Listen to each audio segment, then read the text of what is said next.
Bonjour, c'est Ilad de Lettering Créatif et je vous retrouve aujourd'hui pour une nouvelle vidéo de revue de feutre parce que je me rends compte que ça fait un moment que je n'en ai pas faite alors que j'ai pas mal de feutres à vous montrer. Et je sais que ces vidéos vous aident pas mal pour choisir des feutres. Parfois c'est difficile de s'y retrouver dans cet univers où de plus en plus de marques sortent des feutres.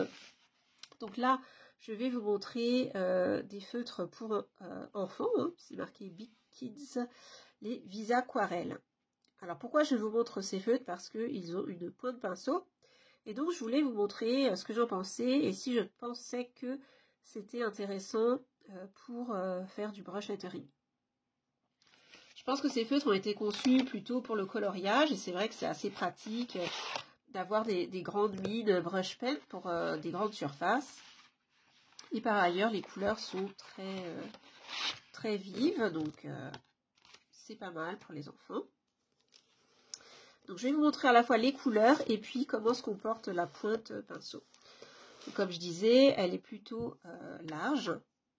Donc ça va se rapprocher, je pense, de la taille de lettrage qu'on fait avec des Faber-Castell, les Goldfaber Aqua ou des tombeaux ABT. Là, par exemple, si je vous écris une lettre, la lettre A, voilà, vous voyez que je vais écrire quand même une lettre qui fait 2 carreaux, voire plus. Hein, je pense qu'on peut faire 2 carreaux et demi, presque 3 carreaux avec cette taille de feutre-là. Donc, si vous ne savez pas, moi, quand je teste les brush pens, j'aime bien juste repartir aussi des traits de base, c'est-à-dire regarder la taille du trait quand on fait des traits fins. Donc, vous savez, les traits fins qui vont vers le haut. Et puis, les traits épais vers le bas. Donc là, vous voyez, si je vais vraiment... j'appuie vraiment fort pour voir toute la largeur de la taille de ce feutre. Je vais avoir ce type de largeur. Donc, je fais avec des feuilles à petits carreaux à chaque fois pour que vous voyez bien... en fait, que vous ayez un repère et que vous voyez la taille du feutre. Donc, je vais vous montrer un peu les autres couleurs. Donc voilà, le bleu foncé. Alors j'ai ces feutres depuis un certain temps, donc je les utilise pas si souvent que ça, mais c'est juste pour dire qu'ils ont un peu vécu quand même. Donc à chaque fois, ce que j'explique, c'est que, vous voyez, le trait fin, j'essaye pas de le faire le plus fin possible, vous voyez, comme ça, le tout fin. Je le fais relativement fin, mais justement, je regarde plutôt le contraste avec le trait épais.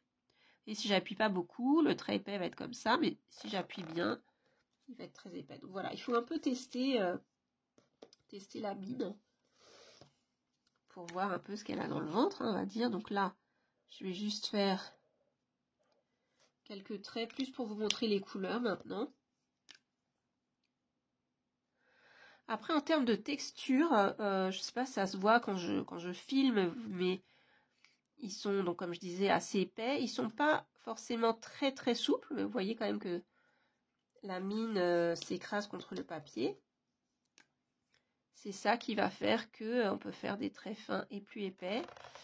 Au fur et à mesure qu'on utilise ces feutres, moi ce que je remarque, c'est que quand la mine commence à s'user, le trait fin ne va pas être aussi fin qu'au début quand les feutres sont neufs.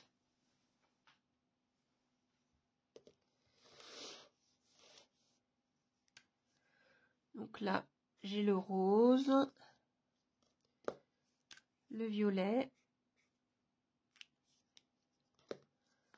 le marron et le noir. Donc voilà, là vous avez une idée un peu de toutes les couleurs.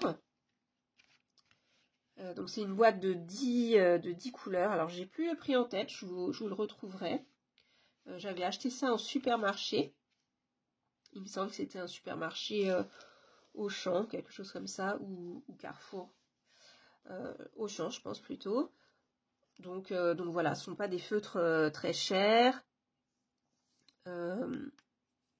Si je remontre un peu les pleins et les déliés, ce qui va être plus difficile, je pense, c'est la transition. Vous voyez que quand je tourne si je ne fais pas attention à rester bien fin, pas trop appuyé, ça risque d'avoir une transition pas très harmonieuse ou pas très douce. Donc ça, il faut faire attention. Mais vous voyez, on y arrive quand même pas mal. Donc je pense que ces feutres sont bien pour le brush lettering. Ça permet de commencer avec des feutres pas trop chers pour voir si ça vous plaît. Après, bon, bah, la gamme de couleurs n'est pas très étendue. Vous voyez, vous avez les couleurs primaires et puis les couleurs secondaires. Pas beaucoup plus. Il n'y a pas trop de pastel. Il y a juste ce bleu-là, qui est un bleu clair que je trouve d'ailleurs plutôt joli. Et après, ce sont des couleurs quand même assez classiques qu'on retrouve très souvent dans les feutres pour enfants. Voilà, bah, j'espère que ça va vous aider dans vos choix. Et puis, si vous avez des questions plus spécifiques sur ces feutres, n'hésitez surtout pas. Et je vous invite aussi, si vous voulez voir d'autres revues de feutres, à aller sur ma chaîne, donc Lettering Créatif. Vous allez dans Playlist et vous avez tous les tests de feutres, mais aussi peinture, aquarelle, donc tout le test de matériel. J'ai rassemblé ça dans une playlist.